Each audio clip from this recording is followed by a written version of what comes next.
Vote দাঁড়িপাল্লায় দিতে হবে। দাঁড়িপাল্লা যেহেতু মিশনে আমাদের সবাইকে উঠতেই হবে, মিশনের যেহেতু দাঁড়িপাল্লা রয়েছে, এরকমভাবে দুনিয়ার ভিতরে আমাদের দাঁড়িপাল্লাটাকে মেপে নিতে হবে। দুনিয়ার দাঁড়িপাল্লা আমাদের জামাত ইসলামের যে প্রতীক রয়েছে, এটাই আমাদের দুনিয়ার দাঁড়িপাল্লা। নারায়ে তাকবীর, আল্লাহ আকবার, জয় দাঁড়িপাল্লা। আসসালামু আলাইকুম রহমতুল্লাহি ওয়া বারাকাতুহু। নাহমাদুহু ওয়া নুসাল্লি আলা রাসূলিল কারীম, আম্মা বা'দ। আমাদের ভিতর একটি ইলেকশন আসতেছে, সংসদ নির্বাচন।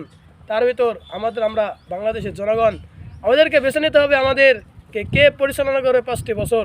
15টি বছর তো আমরা স্বৈরাচার হিসাবে ছিলাম।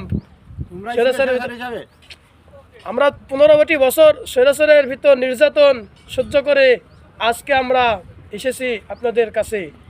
আপনারা নিজের দামি মূল্যবান ভোটটা দিয়ে জামাত ইসলামের প্রতীক দাঁড়িপাল্লাকে বিজয় ঘোষণা করুন। নারায়ে তাকবীর, আল্লাহু আকবার। হ্যাঁ।